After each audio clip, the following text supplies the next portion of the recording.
This is a very straightforward capture challenge for black. The idea is actually very similar to the previous problem, 463. So there's really only one viable move, and that's standing down here, because it increases black's liberties from 2 to 3, and it also prevents white from coming from either side after 1, 2, and 3. Now white cannot come in here, and white cannot come in here either. Black will be able to win this race to capture this way. And after number 1, white doesn't really have any other move. If white plays here, this is reducing white's own liberty as well. So this is 2 on 2, and black will win. Other moves will fail. Right? If you play here, white will just capture. Now this is 3 on 2. Similarly, this will fail.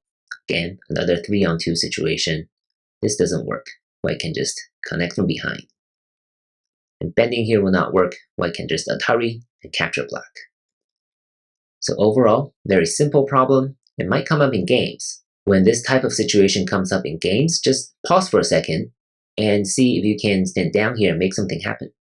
Even though you're 2 liberties versus your opponent's 3, don't give up, because there might be good moves that you can make to turn things around. Hope you find this useful, and I'll see you in the next video. Thank you for watching.